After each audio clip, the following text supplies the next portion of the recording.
Hello साथियों। तो आज मैं आप सभी को यहाँ पर जो है UP triple S C ASO के लिए जो है top most important numerical solve कराने वाला हूँ, क्योंकि आप सभी लोगों ने कमेंट किया था कि स्टैटिक्स के जो न्यूमेरिकल आपको बताए गए थे, आप लोगों ने बोला था कि अब यहाँ पर जो है कुछ लेवल हार्ड करके जो है अलग टाइप के न्यूमेरिकल से भी सॉल्व करा दिया जाए। तो आज मैं आप सभी को यहाँ पर जो है अलग टाइप के और हार्ड लेवल के न्यूमेरिकल जो है वो सॉल्व कराऊंगा। ठीक है, तो यहाँ पर आपको पूरा वीडियो ध्यान से देखना है, कोई भी टॉपिक आपका स्किप नहीं होना चाहिए। ठीक है, और इसके अलावा यहाँ पर जो है आज इसका लास्ट डे है, यानी कि आज से ये ऑफर आपका एंड हो जाएगा। अगर आप ये कूपन लगा देंगे तो यहाँ पर आपको ये पेमेंट नहीं करना पड़ेगा, क्योंकि आप सभी को पता होना चाहिए कि यहाँ पर जो आपकी ये one day revision booster bank आपको दी जा रही है, साथ ही साथ आपको यहाँ पर स्टैटिक्स की शॉर्ट नोट दी जा रही है। ये ऐसी दो नोट्स हैं जिनसे आप पूरा रिवीजन सिर्फ जो है 2 से 3 दिनों में कर पाएंगे। तो यहाँ पर एग्जाम से पहले जो है आपको सबसे फास्ट रिवीजन करने के लिए जो है इनकी जरूरत पड़ेगी। बाकी अभी आपको प्रैक्टिस के लिए साथ साथ यहाँ पर जो है लगभग 10 यानी कि लगभग 12 फुल मॉक टेस्ट भी इसमें मिल जाएंगे। ठीक है, तो ये सब मिलेगा कहाँ आपको? ये सब आपको मिलेगा एलविक क्लासेस ऐप पर। ये ऐप आप इंस्टॉल कर लीजिए। ठीक है, यहाँ पर देखिएगा जब आप ऐप प्ले स्टोर पर इंस्टॉल करेंगे तो वहां पर डाउनलोड लगभग आपको 50,000 प्लस दिखेंगे। ठीक है, तभी आप डाउनलोड करिएगा, क्योंकि यहाँ पर जो है एलविक क्लासेस के नाम से एक और ऐप मिलेगा आपको जिसमें 1000 दिए गए, वो आपको इंस्टॉल नहीं करना है। जिसमें आपके 50 के 1000 डाउनलोड हैं वो वाला आपको यहाँ पर इंस्टॉल करना है। ठीक है, और उसके बाद आप गवर्नमेंट एग्जाम में यहाँ पर जाकर जो है इसको बाई कर सकते हैं, और यहाँ से अगर कोई समस्या आती है तो आप व्हाट्सएप भी कर सकते हैं। ठीक है, चलिए, और इसके अलावा आप हमारा जो है चैनल यहाँ से भी ध्यान दीजिए। आप ऐप चाहे तो यहाँ से स्कैन करके भी डाउनलोड कर सकते हैं। बाकी सभी लोग टेलीग्राम और व्हाट्सएप चैनल जरूर ज्वाइन करके रखिएगा, क्योंकि यहाँ पर फ्री क्विज जो है मैं आप सभी को प्रोवाइड करता हूँ। ठीक है, चलिए, तो देखिए यहाँ पर पहला क्वेश्चन लिया गया है। इसमें कह रहा है कि 5 प्रेक्षणों का माध्य जो है वो 4 दिया गया है, यानी कि ये आपको माध्य दिया गया है, मीन दिया गया है, समांतर माध्य, इसको आप एक्स बार से लिख सकते हैं। यहाँ पर आपको प्रसरण दिया गया है, यानी कि वेरिएंस दिया गया है। ठीक है, प्रसरण को चाहे आप वेरिएंस लिख दीजिए या सीधे सीधे आप सिग्मा स्क्वायर से भी इसको लिख सकते हैं। ठीक है, यह दिया जो है यदि 3 प्रेक्षण, देखिए 5 प्रेक्षण का दिया गया था, इसमें से इसका माध्य दिया गया और प्रसरण दिया गया। आगे कह रहा है कि यदि 3 प्रेक्षण इसमें से 1, 2 और 6 हैं तो अन्य 2 प्रेक्षणों का निरपेक्ष अंतर क्या होगा। यहां पर आपको जो है 5 प्रेक्षणों का माध्य दे दिया गया है और प्रसरण दे दिया गया है, और आपको 3 प्रेक्षण बताए गए हैं, 2 प्रेक्षण नहीं बताए गए हैं। कह रहा है कि उन्हीं दोनों का निरपेक्ष अंतर यानी कि एब्सोल्यूट डिफरेंस आपको बताना है। तो सबसे पहले देखिए आपको क्या क्या दिया गया है। यहाँ पर 1 दिया गया है, 2 दिया गया है, 6 दिया गया है, 2 और होने चाहिए। तो चलिए कुछ भी मान लीजिए, आप ए बी मान लीजिए, एक्स वाई मान लीजिए, मान लेते हैं हम लोग यहाँ पर एक्स वाई। तो यहाँ पर मैंने 2 प्रेक्षण और मान लिए, तो अब टोटल प्रेक्षण कितने हो गए? 5। और आप सभी को पता होगा कि जो समांतर माध्य का सूत्र होता है वो क्या होता है? एक्स बार बराबर आपका होता है समेशन एक्स और बटे में होता है एन।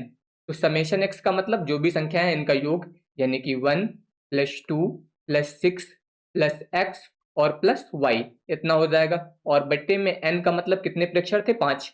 तो यहाँ पर आ जाएगा 5, यानी कि एक्स बार, और एक्स बार का मान आपको दिया गया, अगर आप क्वेश्चन में ध्यान दें तो कितना है? 4। तो यहाँ पर मैं रख देता हूँ 4।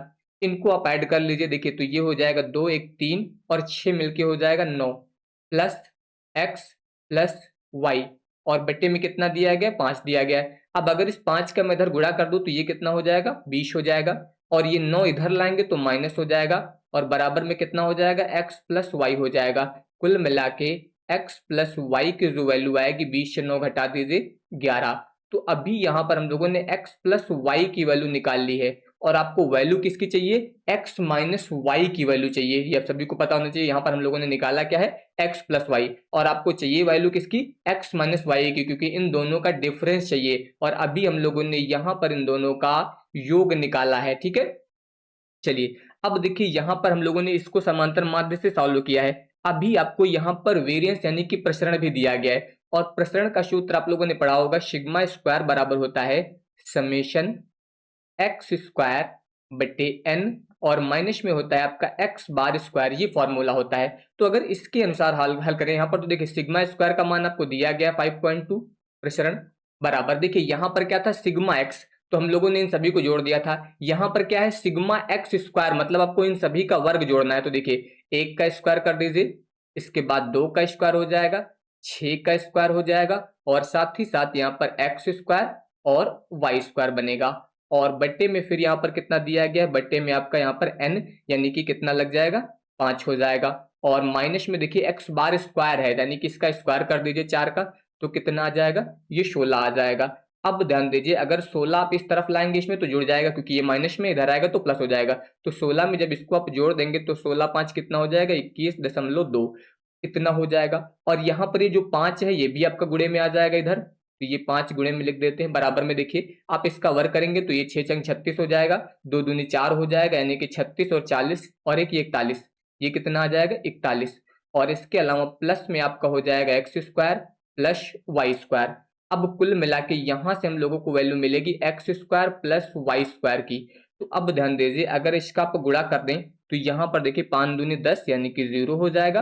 और यहाँ पर जब गुणा करेंगे तो 5 एकम 5 एक 6 हो जाएगा, और 5 दूनी 10 यानी कि 106 आएगा। और माइनस ये आपका इधर आ जाएगा तो 41 हो जाएगा।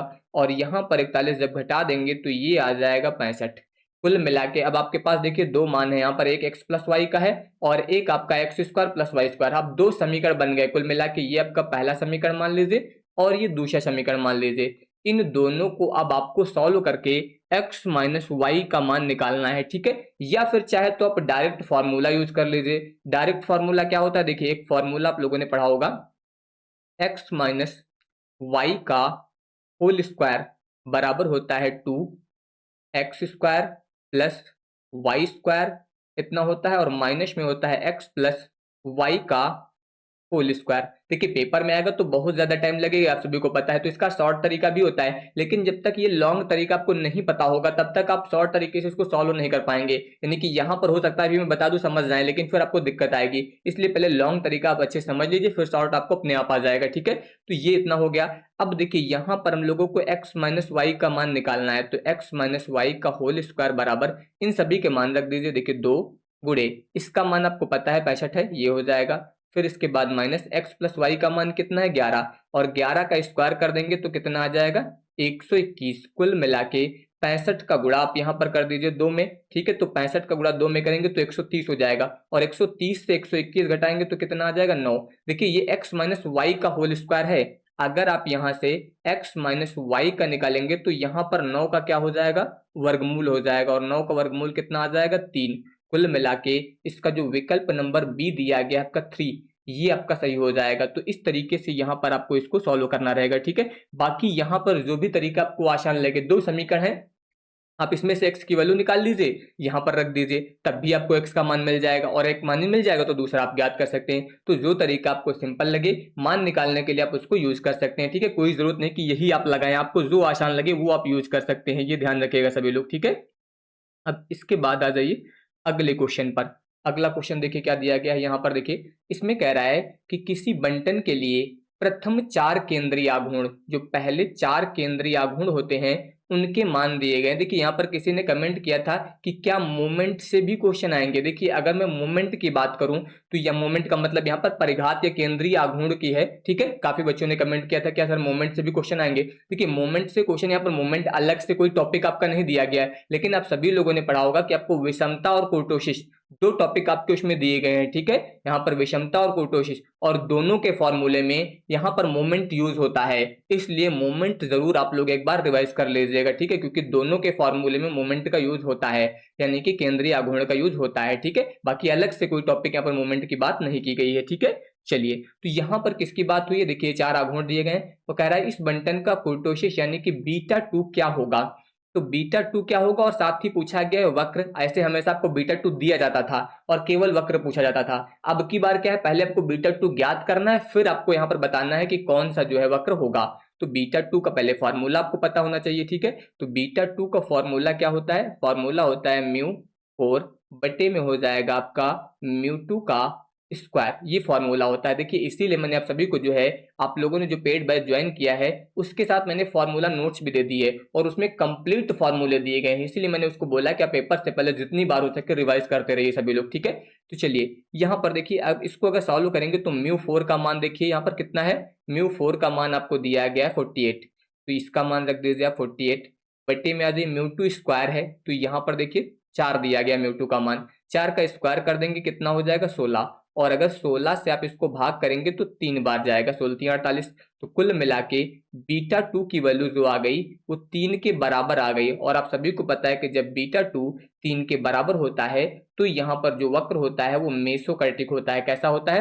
मेसोकर्टिक होता है। तो आप सभी को पता होगा मेसोकर्टिक होता है, ठीक है। प्लेटोकर्टिक कब होता है? जब यहाँ पर बीटा 2 का मान जो है वो 3 से ज्यादा होता। लेप्टोकर्टिक कब होता? यहाँ पर लेप्टोकर्टिक तब होता, सॉरी, यहाँ पर प्लेटोकर्टिक तब होता जब मान 3 से कम होता, ठीक है। लेप्टोकर्टिक तब होता है जब मान 3 से ज्यादा होता है बीटा 2 का, ठीक है। तो ये याद रखिएगा इस तरीके से। तो यहाँ पर तो आंसर आपका पहला वाला सही हो जाएगा। इसके बाद आ जाइए, अगला कह रहा है, यहाँ पर ध्यान दीजिए क्वेश्चन में, इसमें बोला गया है कि बाउले का विषमता गुणांक, यहाँ पर बाउले के विषमता गुणांक की बात हुई है, इसका मान आपको दिया गया है और कह रहा है कि यदि प्रथम चतुर्थांश यानी कि Q1 का मान 15 है और माध्यिका 20 है तो तृतीय चतुर्थांश यानी कि Q3 का मान क्या होगा। अब बाउले के विषमता गुणांक का आपको सूत्र पता होना चाहिए, ठीक है। तो यहाँ पर मैं बात करने वाला हूँ बाउले के विषमता गुणांक की, ठीक है। एस के भी लिख देते हैं इसको। फॉर्मूला क्या होता है? फॉर्मूला होता है आपका Q3 प्लस Q1 और माइनस में होता है 2m यानी कि माध्यिका, और बट्टे में फॉर्मूला होता है आपका Q3 माइनस Q1, ये फॉर्मूला होता है। अब यहाँ पर देखिए विषमता गुणांक आपको दिया गया 0.6 यानी कि इसका मान रख देंगे आप 0.6। Q3 आपको ज्ञात ही करना है और Q1 का मान आपको शायद दिया गया है, कितना है? Q1 का मान है 15, तो ये हो जाएगा 15 माइनस यहाँ पर 2 और माध्यिका का मान दिया गया 20, सीधे मैं गुणा करके लिख देता हूँ, ठीक है। 20 दूना कितना हो जाएगा? 40। बट्टे में आ जाइए, यहाँ पर हो जाएगा Q3 और माइनस में आपका हो जाएगा Q1 का मान 15, ये हो गया। अब देखिए यहाँ पर आप इसका गुणा कर दीजिए इधर, तो जब गुणा करेंगे तो ये हो जाएगा 0.6 Q3, इसके बाद माइनस यहाँ पर इसका गुणा कर दीजिए, ठीक है। 15 गुणे कितना करना है आपको? यहाँ पर 6 करना है, ठीक है। तो 15 छक्का 90 यानी कि ये आ जाएगा आपका 9, बराबर में देखिए यहाँ पर हो जाएगा Q3। इसके बाद देखिए 40 से आप 15 घटा देंगे तो कितना बच जाएगा? ये बच जाएगा 25। कुल मिला के अगर आप यहाँ से Q3 की वैल्यू निकालें तो Q3 बराबर, देखिए इसकी वैल्यू मैं निकाल रहा हूँ तो ये आपका इधर आएगा और प्लस में आएगा, ठीक है। तो ये हो जाएगा आपका 25, यहाँ पर हो जाएगा आपका -9 और ये वाला जो Q3 था इसको हम लोग इधर ही ले आते हैं, ठीक है। इसको इधर ही लिखना था, ठीक है। तो यहाँ पर देखिए इस तरह से लिख देते हैं Q3 माइनस, ये मैं इधर ले आ रहा हूँ 0.6 Q3 हो जाएगा और बराबर में ये आपका 25 इस तरफ आएगा तो ये प्लस में आ जाएगा 25 माइनस 9, इतना हो गया। अब Q3 से इसको घटाएंगे, यहाँ पर ध्यान दीजिए 0.6 है और यहाँ पर कितना मानेंगे आप? 1, तो 1 से आपको 0.6 यहाँ पर जो है वो घटाना है, ठीक है। तो जब 0.6 घटा देंगे तो ये आ जाएगा 0.4 Q3 और बराबर ध्यान दीजिए यहाँ पर 25 से 9 घटा दीजिए 16, तो कुल मिला के जब आप यहाँ से Q3 की वैल्यू निकालेंगे तो ये 16 और बट्टे में आ जाएगा 0.4 और आप सभी को पता है जब पॉइंट आप कैंसिल करेंगे तो यहाँ पर 0 लग जाएगा। Q3 बराबर 4 से इसको भाग करेंगे तो 4 चौक 16 और 0 लग जाएगा, यानी कि Q3 की वैल्यू कितनी आ जाएगी? 40 आ जाएगी। तो यहाँ पर विकल्प नंबर ए आपका जो है सही हो जाएगा, ठीक है। तो ये ध्यान रखिएगा, देखिए इस लाइन में आप कंफ्यूज मत होइएगा क्योंकि यहाँ पर मैंने इसको मिटा के लिखा है, ठीक है। Q3 क्या किया मैंने? इसको इस तरफ लेके आए हैं, ठीक है। यानी कि बोल सकते हैं एक प्रकार से ये आपका यहीं पर है, इसको जब हम लोग इधर लाएंगे तो ये कितना हो जाएगा? -0.6 Q3 लिख दिया गया, ठीक है। तो ये इधर आया माइनस हो गया और ये 25 हम लोग इधर लाएंगे तो 25 लिख दिया गया इधर, ठीक है। तो ये ध्यान रखिएगा, केवल इधर उधर मैंने लिखा तो उसमें कंफ्यूज मत होना, ठीक है। चलिए इसके बाद आ जाइए, अगला देखिए, अगले क्वेश्चन में यहाँ पर क्या बोल रहा है, इसमें कह रहा है कि यदि दो चरों x और y के बीच समाश्रेण रेखाएं, समाश्रेण का मतलब रिग्रेशन होता है, ठीक है। रिग्रेशन लाइन यहाँ पर आपको दी गई है दो और कह रहा है कि x y का क्रमशः माध्य यानी कि इन दोनों का माध्य क्या होगा। आप सभी को पता है कि जो यहाँ पर प्रतिगमन रेखाएं होती हैं जैसे कि आपकी दी गई है 3x + 2y माइनस यहाँ पर 26 = 0 और दूसरी रेखा दी गई है 6x + y और यहाँ पर हो जाएगा आपका -31 बराबर 0।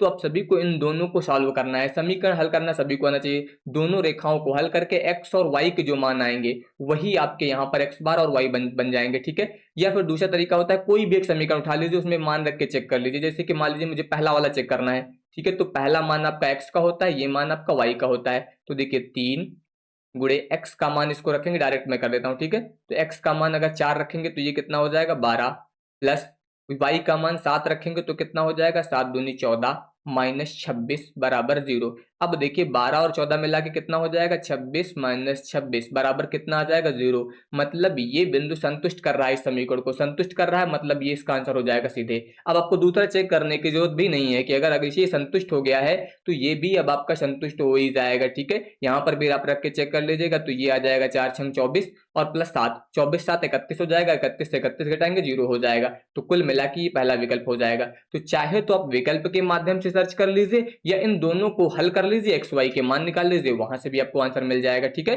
तो जो तरीका आसान लगे वो आप अप्लाई कर सकते हैं। इसके बाद आ जाइए, यहाँ पर कह रहा है कि यदि x और y के बीच सहसंबंध गुणांक, यहाँ पर आपको x और y के बीच का सहसंबंध गुणांक दिया गया है, कोवेरिएंस दिया गया है और x का प्रसरण दिया गया है यहाँ पर 16। अब ध्यान दीजिए, x का प्रसरण यानी कि इसको मैं लिख देता हूँ वेरिएंस ऑफ x बराबर कितना दिया गया है, 16। अगर x का प्रसरण दिया गया है और आप यहाँ से x का मानक विचलन निकाले तो आप सभी को पता होगा कि ये जो है वेरिएंस का वर्गमूल हो जाएगा, ठीक है। तो कुल मिला के 16 का वर्गमूल आपका कितना आ गया, 4। तो यहाँ से सिग्मा एक्स की वैल्यू आपको पहले ही मिल गई, सॉरी, लेकिन निकालना क्या है आपको, मानक विचलन सिग्मा वाई निकालना है। फिर भी आपको जरूरत तो यहाँ पर सिग्मा एक्स की वैसे भी पड़ेगी इस फार्मूले में, ठीक है। तभी आप यहाँ पर इसका मान जो है वो निकाल पाएंगे। देखिए अब फॉर्मूला क्या होता है, फॉर्मूला होता है आर बराबर कोवेरियंस एक्स कॉमा वाई बट्टे में होता है आपका सिग्मा एक्स और सिग्मा वाई। यहाँ पर हम लोगों को मान चाहिए सिग्मा वाई का, बाकी सारे मान अब आपको पता है। सिग्मा एक्स नहीं पता था, वो हम लोगों ने ज्ञात कर लिया। देखिए आर का मान कितना है, 0.8, ये हो जाएगा। कोवेरियंस का मान कितना है, यहाँ पर 16 दिया गया है, बट्टे में सिग्मा एक्स का मान अभी हम लोगों ने निकाल लिया है 4, और गुणे में हो जाएगा सिग्मा वाई इतना। तो अब ध्यान दीजिए, इसको अगर आप कैंसिल कर दें तो 4 चौक 16, 4 बार जाएगा। इसको अगर आप कैंसिल कर दें तो 2 बार जाएगा, 4 दूनी 8। अब कुल मिला के ध्यान दीजिए, यहां से अगर आप सिग्मा वाई की वैल्यू निकालें, किसकी, सिग्मा वाई की, तो ये बट्टे में इधर आ जाएगा। इसको आप लिख सकते हैं 1/0.2 और पॉइंट कैंसिल करके 2 बढ़ा दीजिए और इसको कैंसिल करेंगे तो कितना मिल जाएगा आपको, 5 मिल जाएगा, ठीक है। तो कुल मिला के यहाँ पर विकल्प नंबर बी आपका सही हो जाएगा। कैलकुलेशन आप अपने हिसाब से कर सकते हैं, कैलकुलेशन आपको मेरा रटने की जरूरत नहीं है कोई, ठीक है। जो तरीका आपको आसान लगता है, जितना फास्ट आप कैलकुलेशन कर सकते हैं वो आप यूज करिए सभी लोग, ठीक है। इसके बाद आ जाइए, देखिए यहाँ पर क्या कह रहा है इस क्वेश्चन में, इसमें दिया गया है यहाँ पर इस क्वेश्चन में आपको कि एक द्विचरी डेटा के लिए जो है समाश्रेण गुणांक यहाँ पर दिया गया आपको, यानी कि बी वाई एक्स का मान दिया गया है और बी एक्स वाई का मान दिया गया है, आर का मान पूछा गया है। तो ये मैंने पहले भी आप सभी को कई बार बताया है, बस इसमें एक ही चीज आपको ध्यान रखनी है सभी को कि आर बराबर जो फॉर्मूला होता है under root b y x और इंटू बी एक्स वाई, ये फॉर्मूला तो आप यूज करते हैं, प्लस माइनस, ठीक है। अब यहाँ पर ध्यान दीजिए, अगर मैं बात करूं तो दोनों माइनस में है, अंदर जब गुणा करेंगे तो प्लस हो जाएगा, यानी कि इन दोनों का गुणा कितना आ जाएगा, देखिए 8 दूनी 16, 0.16 आ जाएगा। लेकिन यहाँ पर जब आप मान निकालेंगे, यानी कि जब इसका वर्गमूल निकालेंगे तो ये कितना आएगा, 0.4। लेकिन ये ध्यान रखना है कि यहाँ पर आप बता सकते हैं कि बी वाई एक्स और इसके अलावा बी एक्स वाई, इन दोनों के मान जो है वो क्या है, वो निगेटिव है, ये भी और ये भी। तो जब ये दोनों निगेटिव होते हैं तो आर का मान भी जो है आपका निगेटिव होता है, ये ध्यान रखिएगा।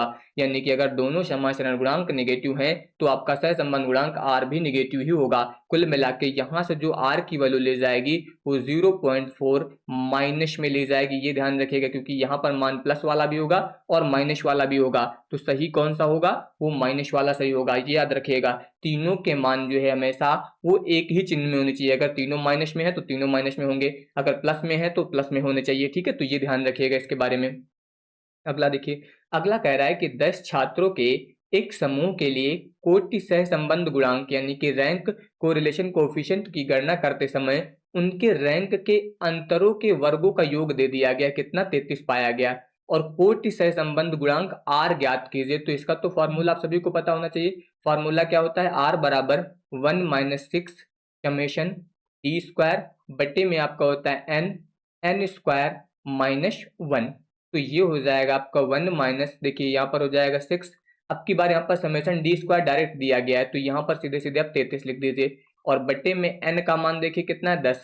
तो यहाँ पर मैं रख दूंगा 10 गुणे, अब अंदर देखिए यहाँ पर एन स्क्वायर है तो 10 का स्क्वायर करेंगे 100 हो जाएगा, 100 से 1 घटा देंगे तो कितना हो जाएगा, 99 हो जाएगा। कुल मिला के 33 से इसको कैंसिल करेंगे तो 3 बार जाएगा, 3 से इसको कैंसिल करेंगे 2 बार जाएगा, 2 से इसको कैंसिल करेंगे 5 बार जाएगा। तो सीधे सीधे आपका 5 आया, 5 का इधर गुणा कर दीजिए तो ये हो जाएगा 5 एकम 5, यहाँ कितना बचेगा 1/5। कुल मिला के ये आ जाएगा 4/5। अब 5 से अगर इसको आप भाग करें तो देखिए दशमलव लगाएंगे तो 40 हो जाएगा और 5×9 = 40, यानी कि 0.8 जो है यहाँ पर आपका सही हो जाएगा। विकल्प नंबर डी शायद यहाँ पर कट गया है, ठीक है चलिए, लेकिन कोई बात नहीं यहाँ पर, तो विकल्प नंबर सी हम लोगों का सही है 0.8, ठीक है। तो ये यहाँ पर जो है इसका मान हो जाएगा। इसके बाद आ जाइए अगले क्वेश्चन में। देखिए यहाँ पर कह रहा है कि एक वस्तु का आधार वर्ष, यहाँ पर जो है आपको एक वस्तु का आधार वर्ष जो है वो 2015 की तुलना में 2025 का लेशपियर सूचकांक इंडेक्स यहाँ पर दिया गया है, ठीक है। आपको यहाँ पर लेशपियर सूचकांक दिया गया और पाश्चेय सूचकांक दिया गया। फिशर का आदर्श सूचकांक क्या होगा? देखिए ये कंफ्यूज करने के लिए आगे दिया है तो उसमें कंफ्यूज मत होइएगा। फिशर का आदर्श सूचकांक ज्ञात करना है तो सीधे सीधे आपको पता होना चाहिए कि ये लेशपियर और पाश्चेय का गुणोत्तर माध्य होता है। तो लेशपियर का आपको पता है कितना दिया गया, 121 इतना है, और पाश्चेय का दिया गया है 144, ठीक है। वही दोनों संख्याएं हैं जिनका आप वर्गमूल निकाल सकते हैं। तो 121 का आ जाएगा आपका 11 और 144 का आ जाएगा 12, दोनों का गुणा कर देंगे तो 132 आ जाएगा, यानी कि विकल्प नंबर बी आपका सही हो जाएगा। तो ये सिंपल क्वेश्चन है, बस यहाँ पर बेस ईयर ये सब घुमाने के लिए दे दिया तो उसमें कंफ्यूज मत होइएगा आप लोग, ठीक है। तो ये चीजें ध्यान दीजिएगा। इसके बाद आ जाइए अगला क्वेश्चन कह रहा है कि किसी शहर का जीवन निर्वाह लागत सूचकांक, ठीक है, कॉस्ट ऑफ लिविंग इंडेक्स, जिसे आप सीपीआई भी बोलते हैं, ठीक है, ये याद रखिएगा, 2020 में 100 से बढ़कर 2025 में 150 हो गया। 2020 में कितना था 100, बाद में 2025 में बढ़कर यहाँ पर कितना हो गया 125। यदि किसी व्यक्ति का वेतन 2020 में कह रहा है कि 30,000 था तो 2025 में अपने जीवन स्तर को बनाए रखने के लिए उससे कितना अतिरिक्त वेतन खरीदना पड़ेगा।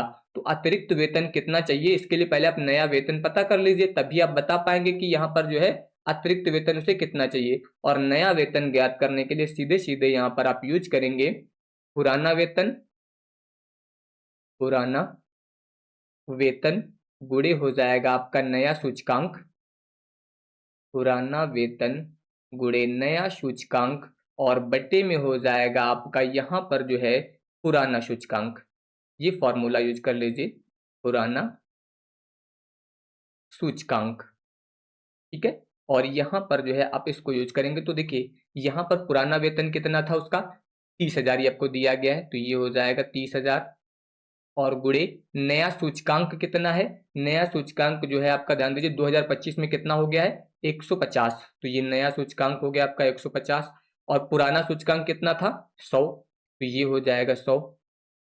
अब ध्यान दीजिए 2 जीरो से ये वाले 2 जीरो काट दीजिए, तो अब गुणा करेंगे तो 15 45,000 आ जाएगा, कितना आ जाएगा 45,000। तो ये नया वेतन उसका मिल गया। अब अगर आपको अतिरिक्त वेतन चाहिए, यहाँ पर एक्स्ट्रा वाला जो वेतन चाहिए वो कितना है, तो अतिरिक्त वेतन निकालने के लिए देखिए अतिरिक्त वेतन बराबर जो पुराना वेतन है यानी कि 45,000, सॉरी जो नया वेतन है उससे पुराना वाला घटा दीजिए 30,000, तो कितना बढ़ के मिल रहा है ये 15,000। तो कुल मिला के उससे जो है यहाँ पर 15,000 रुपए जो है वो एक्स्ट्रा वेतन जो है अब कमाना पड़ेगा, ठीक है। क्योंकि यहाँ पर नया वेतन उसका कितना बन रहा है 45,000, तो उस हिसाब से उसे एक्स्ट्रा कितना कमाना पड़ेगा 15,000 जो है यहाँ पर इसे एक्स्ट्रा कमाना पड़ेगा, ठीक है। तो ये ध्यान रखिएगा। इसके बाद आ जाइए अगला क्वेश्चन यहाँ पर कह रहा है इसमें कि मूल्य सूचकांक के निर्माण में, देखिए यहाँ पर आपको ये दिया गया है, इसका मान दिया गया है, ये आपको दिया गया है और ये दिया गया है। फिर कह रहा है कि तो फैक्टर रिवर्सल टेस्ट का मान जो है V01 क्या होगा। देखिए फैक्टर रिवर्सल टेस्ट क्या होता है आपका P01 इंटू Q01 बराबर में होता है V01। तो ये जो फैक्टर रिवर्सल टेस्ट है इसमें से आपको केवल V01 का मान बताना है, और V01 बराबर क्या होता है समेशन P1 Q1 और बटे में होता है समेशन P0 Q0। इससे जो है यहाँ पर वैल्यू, यहाँ पर इंडेक्स बोलते हैं, क्या बोलते हैं वैल्यू इंडेक्स बोलते हैं। तो वैल्यू इंडेक्स का मान निकालने के लिए अब आपको देखना है समेशन P1 Q1 का मान कितना है। देखिए P1 Q1 ये आपको दिया गया है, इसका मान है 720, ये हो जाएगा 720। P0 Q0, P0 सॉरी ये नहीं है, P0 Q0 का मान ये आपको दिया गया है 500, ये हो जाएगा आपका 500। ठीक है, अब यहाँ पर ये 0 से 0 कैंसिल हो जाएगा। ठीक है, अब यहाँ पर जो है अगर इसको मैं 5 से कैंसिल करूँ तो ध्यान दीजिए, 5 एकम 5 हो जाएगा, 2 बचेगा, फिर 5 चौको 20 हो जाएगा, और फिर उसके बाद कैंसिल करेंगे तो 5 चौको 20, तो दशमलव यहाँ पर लगेगा, लेकिन इस जीरो के कारण ये दशमलव यहाँ पर आ जाएगा। कुल मिला के ये आपका आएगा 1.44। ठीक है, ये 1.44 लिखा है, ये ध्यान रखिएगा यहाँ पर। तो ये जो है आपका जो वैल्यू इंडेक्स है यानी कि V01, इसका मान हो जाएगा 1.44। ठीक है, तो ये ध्यान रखिएगा, फैक्टर रिवर्सल टेस्ट का मान V01 जो है वो क्या होगा, इसका पूछा गया है, इससे कोई मतलब नहीं, ये ध्यान रखिएगा। अगला देखिए, अगला यहाँ पर कह रहा है कि आधार वर्ष परिवर्तन, यानी कि यहाँ पर बात हो रही है बेस शिफ्टिंग की। यदि 2010 का आधार वर्ष 100 था और 2020 का सूचकांक अब 150 है, तो 2020 का नया आधार वर्ष मानकर जो है 2010 का सूचकांक क्या होगा।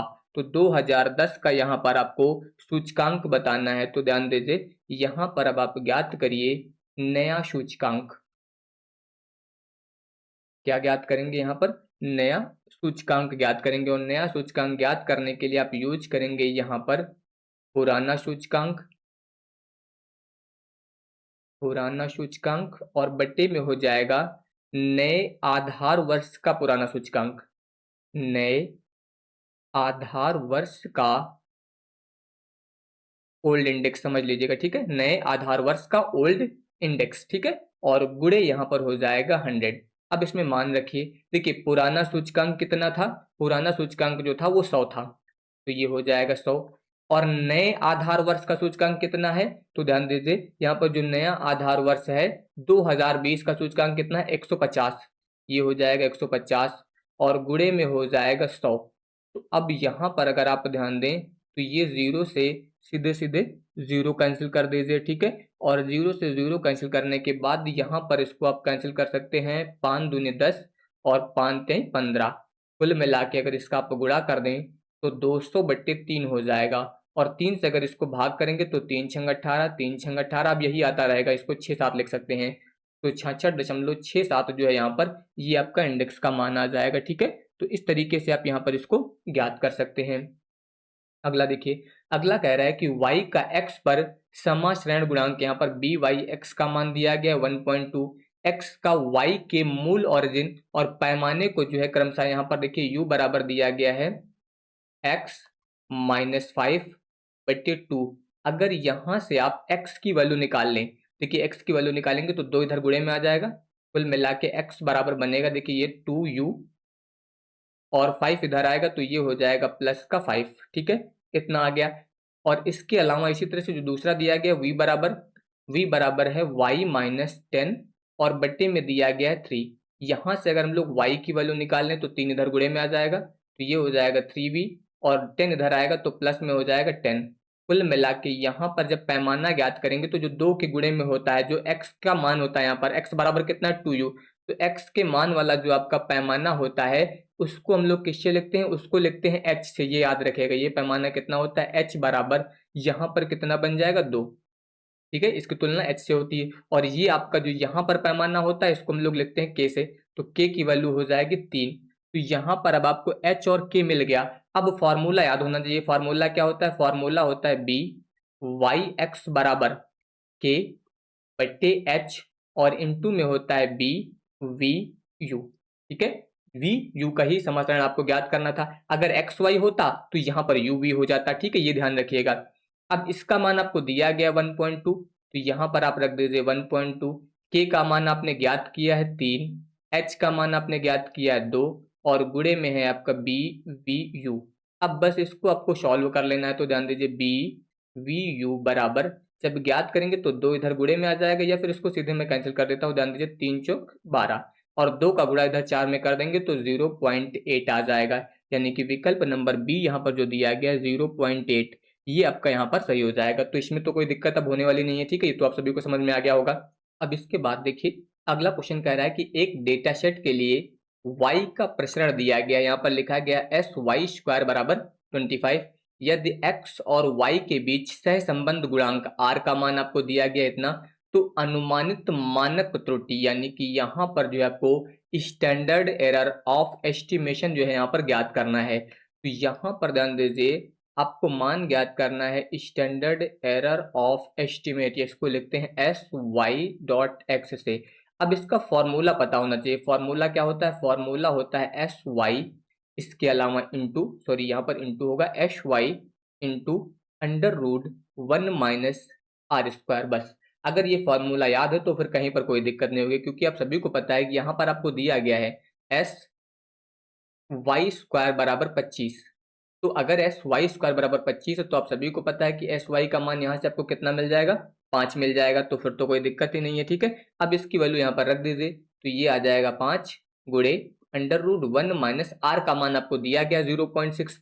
0.6 का वर्ग करेंगे तो कितना आ जाएगा? 0.36 आ जाएगा। तो 5 गुणे, यहाँ पर ध्यान दीजिए, इसको आप घटा दीजिए, ये आ जाएगा 0.64। इसके अलावा 5 गुणे, यहाँ पर ध्यान दीजिए, इसका आप वर्गमूल निकाल लीजिए तो 0.8 आ जाएगा, और गुणा करेंगे तो 5 40 यानी कि 4.0, और 4.0 का मतलब यहाँ पर कितना हो जाएगा? 4 हो जाएगा। तो ये यहाँ पर आंसर आ जाएगा। बस फॉर्मूला याद रहेगा तो कोई दिक्कत नहीं होगी, लेकिन अगर फॉर्मूला ही याद नहीं है तो फिर क्वेश्चन समझने में दिक्कत होगी, ठीक है, ये ध्यान रखिएगा। अगला कह रहा है कि यदि दो चरों x और y इस प्रकार संबंधित हैं, यहाँ पर देखिए एक समीकरण ये दिया गया है और एक ये दिया गया है, और उनके मानक विचलन बराबर हैं, यानी कि यहाँ पर सिग्मा x और सिग्मा y ये दोनों बराबर हैं, तो प्रतिगमन रेखाएं इन्हीं समीकरणों द्वारा दी जाती हैं।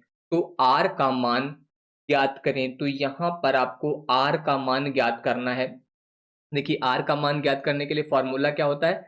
r² बराबर होता है b yx और इंटू b xy, ये फॉर्मूला होता है। लेकिन अब यहाँ पर जो है पहले आपको byx और bxy का मान पता होना चाहिए। तो इसके लिए देखिए ये जो समीकरण दिया गया है 3x + 4y बराबर 12, अगर यहाँ से इसको हम लोग क्या ज्ञात करें? y पर x का जो है यहाँ पर प्रतिगमन समीकरण निकाले, y का जो है x पर, तो y का अगर x पर निकालना है तो इस समीकरण को y बराबर बनाना होगा। पूरे समीकरण को देखिए y के बराबर बनाने के लिए क्या करेंगे? ध्यान दीजिए, इस y वाले को मैं इधर रोकूंगा, इसको दूसरी तरफ ले जा रहा हूं, तो ध्यान दीजिए -3x हो जाएगा, और ये बराबर में कितना दिया गया? 12।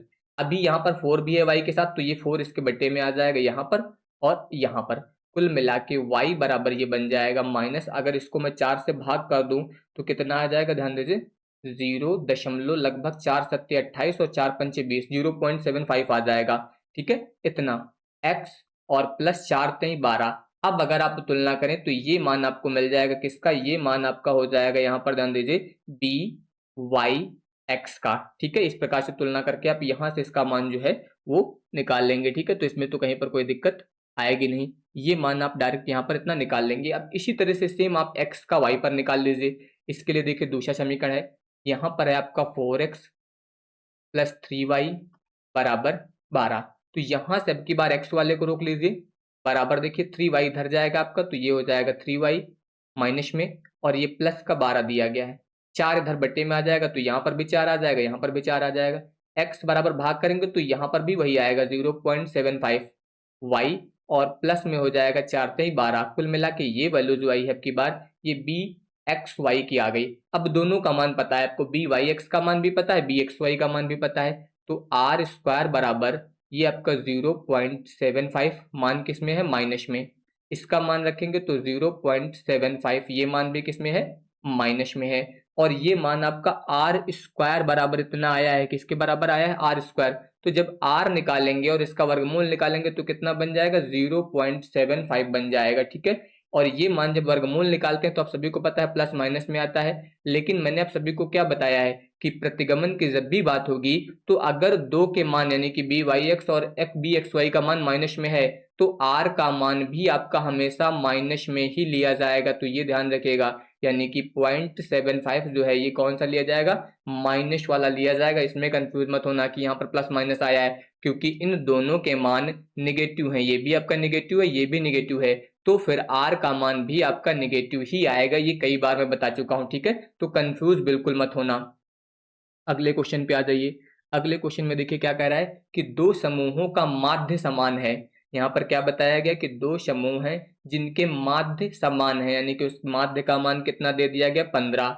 अब कह रहा है कि यदि 10 प्रेक्षण वाले पहले समूह, मतलब दो समूह थे जिसमें पहले वाले समूह में 10 प्रेक्षण हैं, इसका प्रसरण दिया गया 4, और दूसरे वाले समूह में 20 प्रेक्षण है, इसका प्रसरण दिया गया 9, तो दोनों समूहों को मिलाने पर संयुक्त प्रसरण यानी कि कंबाइंड वेरिएंस क्या होगा। तो पहले ही बताया गया है कि दोनों समूहों के जो समांतर माध्य हैं वो बराबर हैं, यानी कि x1 बराबर x2। तो जब x1 और x2 बराबर हैं तो यहाँ पर d वाले मान 0 हो जाएंगे आपके। आप सभी को पता है कि जो d1 और d2 आप ज्ञात करते हैं, इन दोनों के मान 0 हो जाएंगे क्योंकि समांतर माध्य 0 है। ठीक है, तो ये 0 हो जाएंगे। तो फिर यहाँ पर अगर आप प्रसरण निकालते हैं, ठीक है, तो प्रसरण निकालने के लिए सीधे सीधे फार्मूला आप डायरेक्ट लगा दीजिए। यहाँ पर ये हो जाएगा n1 सिग्मा 1 स्क्वायर और प्लस हो जाएगा n2 सिग्मा 2 स्क्वायर, और बट्टे में आपका हो जाएगा यहाँ पर जो है n1 प्लस n2। आप सभी को पता है कि अगर ये दोनों बराबर ना होते तो यहाँ पर इसके साथ प्लस में हम लोग d1 स्क्वायर ऐड करते और यहाँ पर सिग्मा 2 के साथ d2 स्क्वायर ऐड करते, लेकिन ये 0, यहाँ पर ये बराबर है इसलिए इनका मान 0 हो जाएगा। अब इनके मान रख दीजिए। देखिए दो समूह थे, पहले समूह में कितने प्रेक्षण है 10, यानी कि ये आपका n1 है। दूसरे समूह में कितने प्रेक्षण है, तो ये आपका n2 है। और इसके अलावा ये मान आपका सिग्मा 1 का दिया गया और ये मान सिग्मा 2 का दिया गया। सारे मान पता है। अब देखिए n1 का मान रख दीजिए 10 गुणे यहाँ पर ये मान जो है आपका सिग्मा 1, ये स्क्वायर का ही दिया गया सीधे क्योंकि प्रसरण लिखा था। ठीक है, तो सिग्मा 1 स्क्वायर का मान कितना हो जाएगा आपका 4 हो जाएगा, प्लस n2 का मान कितना है 20, और सिग्मा 2 स्क्वायर का मान कितना हो जाएगा 9 हो जाएगा। और इसके अलावा n1 प्लस n2 यानी कि 10 प्लस 20, इसको अगर आप सॉल्व करेंगे तो कितना आ जाएगा, ध्यान दीजिए, ये आएगा 40, प्लस यहाँ पर गुणा करेंगे तो ये हो जाएगा 180 और बट्टे में हो जाएगा 30। दोनों को आप ऐड कर दीजिए तो 40 और 180 जोड़ने पर कितना आ जाएगा 220, बट्टे में आ जाएगा 30। जीरो से जीरो काट दीजिए। अब अगर इसको आप भाग करेंगे तो सबसे पहले 3 सत्ते 21 आ जाएगा, एक बचेगा, फिर आप भाग करते रहिए, इसमें 3 3 आता रहेगा, तो कुल मिला के 7.33 जो है यहाँ पर ये इसका सॉल्यूशन हो जाएगा। ठीक है, इसके बाद आ जाइए अगले क्वेश्चन पर। अगले क्वेश्चन में ध्यान दीजिए क्या कह रहा है। यहाँ पर कह रहा है कि एक सामान्य वितरण के लिए मानक विचलन 15 है और इसका चतुर्थांश विचलन और माध्य विचलन क्रमशः लगभग कितना होगा। यहाँ पर जो है आप सभी लोगों ने पढ़ा होगा कि जो क्वार्टाइल डेविएशन होता है, ये आपका जो स्टैंडर्ड डेविएशन होता है इसका 2/3 होता है। जो क्वार्टाइल डेविएशन होता है वो स्टैंडर्ड डेविएशन का 2/3 होता है। और इसके अलावा जो आपका मीन डेविएशन होता है यानी कि जो माध्य विचलन होता है वो आपका स्टैंडर्ड डेविएशन का 4/5 होता है। तो अगर ये दो फॉर्मूले याद है तो इस क्वेश्चन को बहुत आसानी से आप सॉल्व कर सकते हैं। ध्यान दीजिए, क्वार्टाइल डेविएशन आपको निकालना है यानी कि चतुर्थांश विचलन निकालना है, तो ये हो जाएगा 2/3 और स्टैंडर्ड डेविएशन का मान पहले ही बता दिया गया आपको 15। तो अब इसको अगर आप सॉल्व करेंगे तो 3 5 15, 5 का गुणा कर दीजिए 10 आ जाएगा। दूसरा देखिए आपको मीन डेविएशन निकालना है तो यहाँ पर हो जाएगा 4/5, स्टैंडर्ड डेविएशन का मान हो जाएगा 15, 5 से इसको आप कैंसिल कर दीजिए 3 बार में, तो 4 3 12, तो मीन डेविएशन है आपका 12, स्टैंडर्ड यहाँ पर क्वार्टाइल डेविएशन है 10, दोनों के मान आपके यहाँ पर मिल जाएंगे। बस आपको ये फॉर्मूला याद रखना है, फिर कहीं पर कोई दिक्कत नहीं आएगी। अगले क्वेश्चन पे आ जाइए। अगला क्वेश्चन देखिए यहाँ पर क्या कह रहा है। अगले क्वेश्चन में यहाँ पर कह रहा है कि यदि किसी डेटा सेट का माध्य 45 है, माध्यिका 48 है और मानक विचलन 12 है, तो कार्ल पियर्सन का विषमता गुणांक क्या होगा जब बहुलक स्पष्ट रूप से परिभाषित ना हो। देखिए यहाँ पर कार्ल पियर्सन का जो विषमता गुणांक होता है वो क्या होता है, वो आपका होता है माध्य माइनस बहुलक, माध्य माइनस बहुलक, और बट्टे में होता है आपका क्या, यहाँ पर मानक विचलन होता है। लेकिन यहाँ पर पहले ही बता दिया गया कि बहुलक परिभाषित नहीं है, तो अगर बहुलक परिभाषित नहीं है तो हम लोग माध्य माइनस बहुलक की जगह पर एक फॉर्मूला लिख सकते हैं 3 माध्य माइनस यहाँ पर जो है माध्यिका, बट्टे में होता है आपका स्टैंडर्ड डेविएशन। ठीक है, मानक विचलन, तो कुल मिला के ये हो जाएगा 3 x बार, यानी कि माध्य का मान आपको दिया गया है 45 और माध्यिका आपको दी गई है 48 और बट्टे में सिग्मा का मान दिया गया है 12। बस अब आपको इसको कैलकुलेट कर लेना है, तो ये हो जाएगा 3। देखिए 48 से 45 घटाएंगे तो कितना आ जाएगा, -3 आ जाएगा, और बट्टे में आपको दिया गया है यहाँ पर 12। तो कुल मिला के 3 से अगर इसको आप कैंसिल कर दे तो 3 चौ 12, ये 4 बार जो है यहाँ पर कैंसिल हो जाएगा, ठीक है। और 4 से अगर इसको आप भाग करते हैं तो दशमलव लगाएंगे, यहाँ पर हो जाएगा आपका 4 सत्ते 28, 4 पंचे 20, माइनस में था तो ये मान माइनस में आ जाएगा। कुल मिला के ए की वैल्यू -0.75 जो है यहाँ पर आपको मिल जाएगी। इस तरीके से आपको यहाँ पर इसको ज्ञात करना रहेगा, ठीक है। अगले क्वेश्चन पे आ जाइए। अगला देखिए क्या कह रहा है, कह रहा है कि एक सममित वितरण के लिए मूल के सापेक्ष प्रथम आघूर्ण जो है आपका 10 है, दूसरा आघूर्ण जो है वो 150 है। इस वितरण का तीसरा केंद्रीय आघूर्ण जो है वो क्या होगा? पहले ही यहाँ पर कंडीशन समझिए, नहीं तो आप इस क्वेश्चन को सॉल्व करते रहेंगे। क्या लिखा है? सममित वितरण। यहाँ पर जो बात हुई है वो सममित यानी कि सिमेट्रिक की बात हुई है, तो यहाँ पर जो है सममित वितरण, बस आपको एक लाइन याद रखनी है कि सममित वितरण के लिए जितने भी यहाँ पर विषम केंद्रीय आघूर्ण होते हैं उनका मान शून्य होता है। याद रखेंगे आप लोग, सममित वितरण के लिए जो है यहाँ पर विषम केंद्रीय आघूर्ण, विषम केंद्रीय आघूर्ण यहाँ पर शून्य होते हैं। ये लाइन याद रखेगा बस, जब भी सममित वितरण की बात हो और वहां पर केंद्रीय विषम आघूर्ण दिए गए हो तो विषम आघूर्ण हमेशा क्या होते हैं? शून्य। विषम आघूर्ण का मतलब किसकी बात हो रही है? μ3 हो गया, μ5 हो गया, ये जो होते हैं इनके मान हमेशा 0 होते हैं, ठीक है। जितने भी विषम आघूर्ण होंगे μ3, μ5, μ7, ये सममित वितरण के लिए हमेशा 0 होते हैं। तो कुल मिला के इसका विकल्प नंबर 20 जो आपका दिया गया है ये यहाँ पर जो है सही हो जाएगा और इसमें कहीं पर कोई दिक्कत फिर नहीं आएगी, ठीक है। तो ये याद रखिएगा। इसके बाद आ जाइए अगले क्वेश्चन पर। अगला कह रहा है कि एक बंटन का प्रसरण जो है आपको दिया गया है यहाँ पर 16, और यह जो है लेप्टोकर्टिक प्रकृति का है। कैसा है? लेप्टोकर्टिक प्रकृति का है।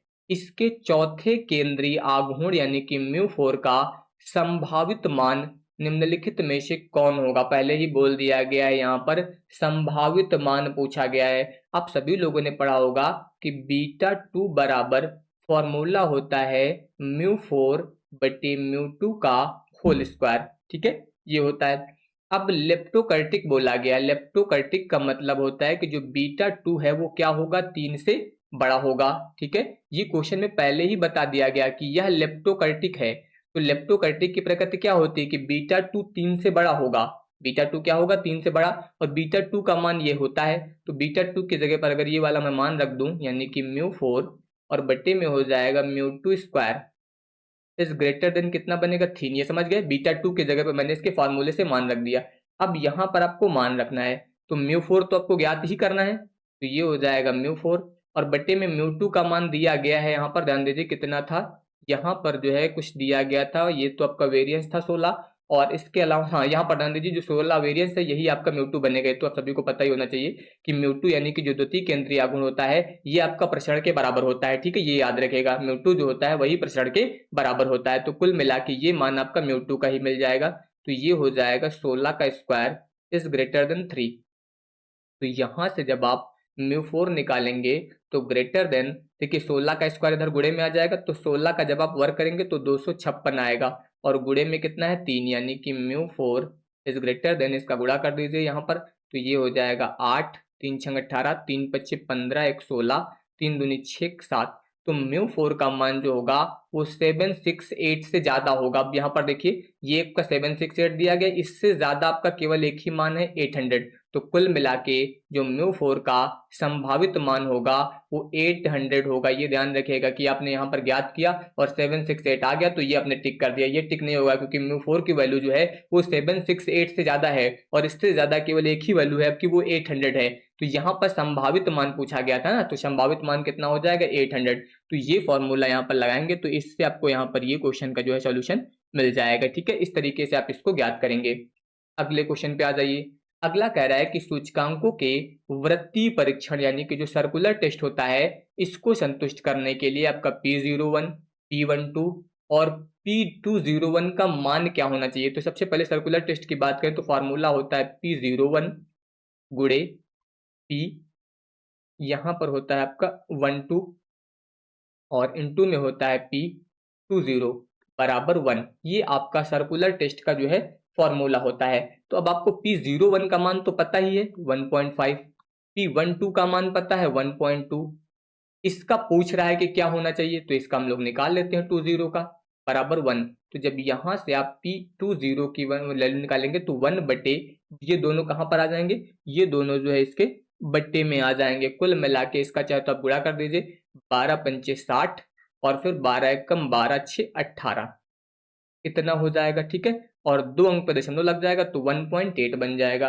अब 1.8 से आपको 1 को भाग करना है तो लगभग 0.55 ये आता रहेगा। ठीक है, तो 0.55 के अनुसार जो है यहाँ पर विकल्प नंबर बी जो दिया गया आपका ये सही हो जाएगा। तो इसमें भी कोई दिक्कत नहीं होगी यहाँ पर। ठीक है, इस तरीके से इसको कर सकते हैं। अगले क्वेश्चन पे आ जाइए। कह रहा है कि केली के निश्चित भार सूचकांक के लिए आपको यहाँ पर ये वैल्यू दी गई है और ये वैल्यू दी गई है, तो मूल्य सूचकांक क्या होगा। केली के सूचकांक की बात हुई है तो केली का जब इंडेक्स ज्ञात करेंगे तो यहाँ पर केली के इंडेक्स के लिए अब आपको फॉर्मूला यूज करना है। फॉर्मूला क्या होता है, फॉर्मूला होता है समेशन P1Q और बट्टे में होता है समेशन P0Q और गुणे में 100, क्योंकि आप सभी को पता होगा केली का जो भार है वो भार के रूप में एक निश्चित मात्रा Q का यूज करता है। ठीक है, तो इसकी वैल्यू आपको दी गई है, कितनी है यहाँ पर 450, ये हो जाएगा। इसका मान आपको दिया गया 360, तो ये हो जाएगा आपका 360 गुणे में 100। बस अब आप इसको सॉल्व कर लीजिएगा, 0 से 0 कैंसिल हो जाएगा। ठीक है, इसके अलावा अगर इसको यहाँ पर मैं कैंसिल करूँ तो ध्यान दीजिए 9 चौको 36, 9 पच्चे 45, यानी कि ये आ जाएगा 50। 50 का गुणा 10 में करेंगे तो 500 बटे में हो जाएगा 4, और 4 से जब आप यहाँ पर इसको कैंसिल करेंगे तो कितनी बार जाएगा, 4 एकम 4, 4 दूनी 8, 4 पंचे 20, यानी कि 125। इस तरीके से आप यहाँ पर इसको सॉल्व कर सकते हैं और यहाँ पर फिर कोई दिक्कत नहीं आएगी। ठीक है, तो ये याद रखिएगा।